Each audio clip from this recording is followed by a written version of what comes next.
Hello, friends. I am back. So much has happened, and I will keep this part brief. I failed to get my video out before my wedding because things got crazy. I did get married. I did manage to pick up some additional illness, and while I didn't get especially sick, I picked up a wonderful cough that is going to, at times, make recording this audio difficult, but I'm going to do it anyway because I've owed you guys a video for a few weeks now, and I'm not going to say I'm a man of my word because I said I would do it weeks ago, but I'm a man. The Barrow Dyad is finally completable in Act 3 of Episode Heresy, and we have a lot of interesting ways to play with it now. And I figured that now that we can fully craft it, fully see everything that it's capable of, it was time to really discuss where this exotic rests on the list of top tier exotics. Because I can tell you up front, regardless of anything else, this is a top tier exotic. I look at Barrow Dyad in the same way I look at something like Outbreak Perfected, being a universally usable primary exotic, something that is good in almost every situation, regardless of artifact perks, regardless of anything else going on. You can probably equip Barrow Dyad and effectively deal with any situation. So this is going to be the new weapon that you keep in your slots available for day one raids, day one dungeons, high-end content, everything. Barrow Dyad works. As far as crafting, staying a little simple right now, as far as crafting the base level Barrow Dyad, being an SMG and being an aggressive frame SMG, it is likely that you're going to want to look at that and say, hey, you know what? I want to deck this thing out for range and stability. Those were my initial thoughts. I wanted to make it just that little bit more usable, just that little bit more reliable as the range band kind of stretches. That's part of why I've liked using something like Reckless Oracle so much this episode, is because it does work with the artifact, but because it has that little bit of extra range over SMGs. When they start to peak out around 20, maybe maximum around 21 meters, you have a weapon that is at a minimum achieving 24 to 25 meters, getting that little bit of extra oomph at longer ranges, getting that little bit tighter accuracy, that little bit extra usability. And I have come to really appreciate that. So going to Barrow Dyad and losing some of that effectiveness has been a little bit of an adjustment. That being said, I have a build that's partially inspired by a few different clanmates that has actually been the best feeling Barrow Dyad I have used so far. So I have small bore for my barrel, and you could do a lot of different things with that. You could maximize the range with something like Hammer Forged. There is no full bore on this, so Hammer Forged is going to be your maximum range option, but honestly, I would give up 3 range for 7 stability any day of the week. Corkscrew is another option if you do want to bring the handling up, but handling on something like Barrow Dyad, you're not going to be swapping to and from it frequently. At least in my experience using the weapon, I have really kind of stuck to it. When Barrow Dyad is out, I almost forget I have a special weapon. If I'm swapping to anything, it's my heavy, because I need to use my heavy for something. So ADS speed, yes, you could make an argument there, but at the same time, I hipfire Barrow Dyad a ton and haven't really missed anything. We'll get more into that later when we start to talk about its intrinsic perks. Small bore is my pick here. Originally, I had been running extended barrel, trying out Barrow Dyad at a 99 recoil direction. Do not do this. The 99 recoil direction is much more finicky than the base 89 that the gun is operating with by default. It sounds crazy, but you have to remember that we are in a world with deterministic recoil. And so that 89 has been far more vertical. It does occasionally trail up and to the left, but for the most part, it has been predominantly vertical in that 89 band. And so if you're going to do anything to your Barrow Dyad, leave the recoil direction at 89. You will thank me later. It is a much better feeling version of this gun. As far as mag perks are concerned, I initially went with my tried and true ricochet rounds, and that felt fine. But when you start to think more about Barrow Dyad, how it can refill its own magazine thanks to panic response, and when you think about how you are building up energy for panic response, when we get into the two intrinsics, it makes more sense to have a deeper mag. And so with appended mag staring us in the face, I would have loved to have tactical mag just for the additional stability, but I digress. Having appended mag right there is a huge boon, and adding 3 additional rounds, it doesn't sound like much, or excuse me, I think it's actually 4. I think the base magazine is 34 if I'm remembering correctly, and then appended gets it up to 38. I think it's a rounding error in your favor. Having those additional rounds in that magazine makes it a little bit easier to build up the charge for those intrinsics, and means you're not reloading as much, which compensates for the weapon's low reload speed. The less you have to interact with that, the better. I do, when I run Barrow Dyad, run a strand reloader on my arms. Use those, guys. Something like that is huge because it makes the reload at a base 18, it makes it feel reasonable. I don't notice reloading taking especially long when I am using those mods, so definitely run a loader if you can. If your build accommodates it, it's a huge boon. I would definitely do it. But having those extra rounds means you have to do that less, means you're going to be able to deal more damage, means you're going to be able to take advantage of the cycle of panic response and keep looping this weapon into its strengths. So I do recommend magazine. Short of that, I might actually recommend accurized rounds. I don't have a ton of issues with the stability of Barrow Dyad. I did use the heavy grip because, again, handling is not my primary concern on this weapon, so giving up 10 handling for 10 stability with heavy grip has benefited the weapon. At the 45 stability that I'm sitting at with small bore and with heavy grip, I have no issues with the stability of the weapon. I think that's a great baseline, and again, that's probably where I would put it, given the choice.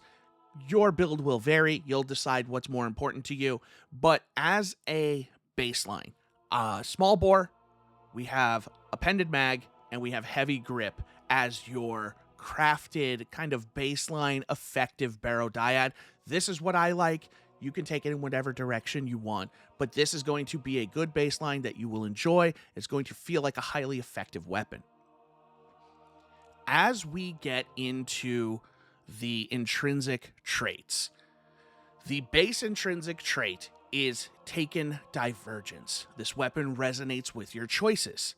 This has to do with that little floating orb by the slab. You can change it from the Path of Resolve to the Path of Ambition, and each of those will do something different for the weapon. So the Path of Resolve means that hitting 3 targets generates a large amount of blight. Blight is part of the panic response. Panic response generates blight as the weapon deals damage. Not firing depletes blight and reloads the magazine. Reloading the magazine while you have blight turns that blight into blighted seekers. And that's where, again, this trait comes in. So hitting 3 different targets generates a large amount of blight. Blighted seekers bore through targets. This is your ad clear version of Barrow Dyad. This was the version that we got in Act 1. It's not my favorite. It's a fine feeling ad clear weapon.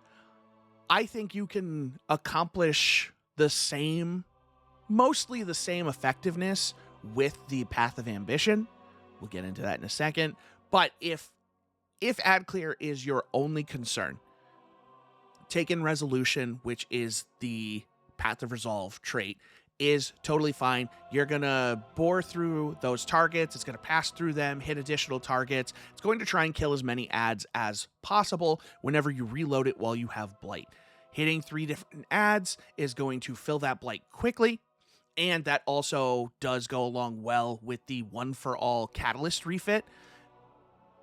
Again, talk more about that in a second, but that's a no-brainer combination there for that. When you get to the Path of Ambition, you have Taken Ambition for your trait. So Blight generated increases the longer the weapon remains on a target. So when you're shooting an orange bar or a yellow bar, the longer you are damaging them, the more Blight you are building. When you reload and take advantage of that Blight, you are now getting Seekers that burrow into targets and explode. We haven't seen primaries doing the type of damage that Barrow Dyad can do since Outbreak. It's been since Outbreak that a primary weapon has come out and been an acceptable damage dealing option. We got a little close with Choir of One, not really a primary, felt like a primary, but was a special weapon. Barrow Dyad is that dream of, I'm going to put on this primary weapon and I'm just going to use it for everything. I have friends unironically running Barrow Dyad in raid bosses, in Garden, in Vault of Glass, things like that, and not putting up the least amount of damage. And in fact, sitting kind of in the middle of the pack, combined with supers and everything. So Barrow Dyad is no slouch in the damage department. And that's part of why this Path of Ambition is so exciting for this weapon, is because it opens up so many possibilities. Yes, it's great being able to clear a bunch of ads. We have so many tools to do that. But having a primary that can clear a bunch of ads and deal a bunch of damage to a boss or something like that, allowing you to, kill a yellow bar running around in a dungeon arena in something like Sunder Doctrine, and not having to pull out your heavy, not having to pull out your special, and being able to say, hey, I'm going to tailor those 2 weapons exclusively to boss melting, and when I'm done with that, Barrow Dyad's going to take care of the rest. That's huge. And I find it highly unlikely that people will not be putting Taken Ambition on their Barrow Dyad. The Path of Resolve is just so situational. I believe there are legendary options that can do the same thing. If you gave me Barrow Dyad just as an ad clear weapon, I'm never taking my Reckless Oracle off. I like that better. I'm not going to run Barrow Dyad instead of that when I can put on a Thunderlord, when I can put on a Queenbreaker instead. It doesn't make sense to me. Taken Ambition is my pick 100% of the time. And since Act 3, you can now craft which path you prefer. Instead of having to go to that orb and change it, you can craft specifically which one, either Taken Ambition or Taken Resolution, onto the weapon. And once Taken Ambition went on, that was great, because then I could switch back to the Path of Resolve and actually start generating the little sigil stones again, and focus weapons. It was so much better for me. It was so much better. Taken Ambition should be your pick here. I would be very surprised to find anybody not running Taken Ambition who is running this gun. As we get into catalysts, the first catalyst you're going to get is High Impact Reserves. And that is a totally effective perk to put on this weapon. Like, I don't hate it, weirdly enough. I've probably spent the most time with High Impact Reserves between Act 1 and Act 2. It's totally usable, it's effective, and with the way the panic response works, you can kind of play the system to increase its uptime, and it's just a generally available damage perk. Unoffensive. If you don't end up getting other catalysts right now, you're just like, hey, I'm using Barrow Dyad and I don't care. You could do a lot worse than High Impact Reserves. Hatchling is another option. If making babies is your game, hatchling is your thing. That was terrible. That was a shout out to one of my clanmates who likes to run Strand Warlock. She has her pregnancy build. It's weird. The cats are meowing. It's weird. The one that I recommend, kind of above all, is going to be One for All. And you're probably sitting here saying, Nightmare, One for All just sounds like a perfect fit for Taken Resolution, but you want to run Taken Ambition. Why? One for All doesn't care what you're doing. You hit 3 enemies, you get a 35% damage buff. You can use that on a boss. You can use that to clear ads. You can do whatever you want with that damage. What you do with the damage, once you have it, is up to you.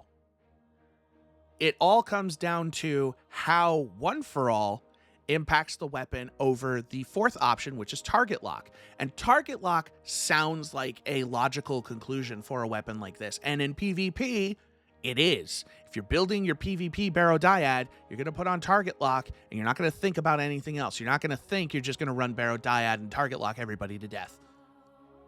But Target Lock on a smaller magazine size weapon like this, one that you cannot overflow the magazine, isn't as effective as you'd like it to be, because in that ramp up time, you're never going to get a damage buff that comes close to the 35%. Is it technically always available? Yes, Target Lock is always going to be available because you just need to use the weapon the same way that you're generally generating Blight. There is some, cohesion there. But giving up a guaranteed 35% for hitting 3 different enemies, which you can do with those projectiles, they're homing, they will hit other ads. You can use those to proc One for All, and One for All buffs those Blighted Seekers. So you're adding 35% damage to those Blighted Seekers. Target Lock does not interact with those. Target Lock only cares about the bullets that you're firing out of your gun. It doesn't care about the Seekers. So One for All has so much versatility with this weapon that it is very difficult to pass it up. I could see somebody making an argument for high impact reserves. I could see somebody making an argument for hatchling in build specific scenarios. But if PvE is your game and you're just worried about killing bosses, I just don't see Target Lock being the thing. Unless you're running this in PvP, I don't see Target Lock becoming the de facto catalyst. That's my thoughts on it. Again, do with that what you will. But when it all comes down to it, my Barrow Dyad right now, small bore, appended mag, Taken Ambition, heavy grip, and the One for All refit. And it is so good, so powerful.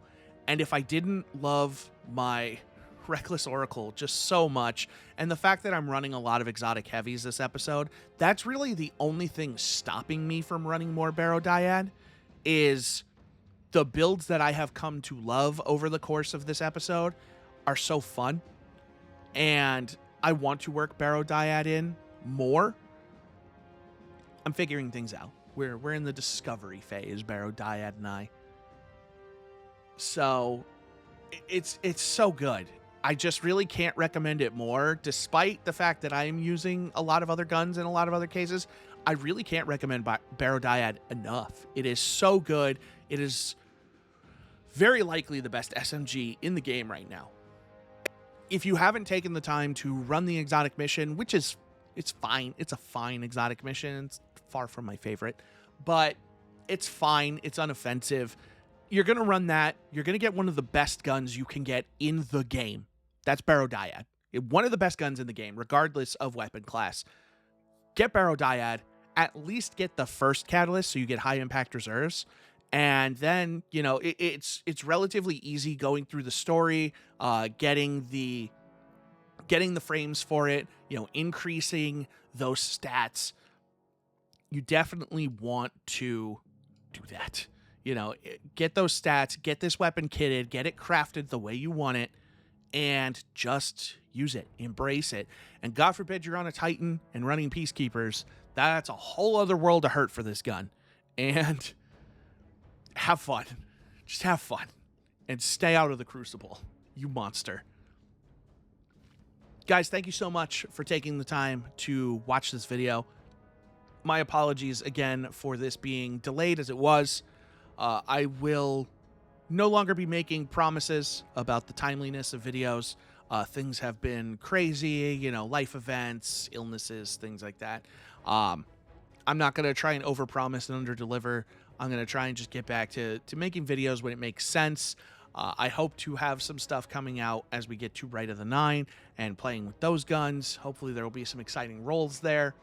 But otherwise, if you guys enjoyed this video, I don't like to like for it, or excuse me, I don't like to ask for it.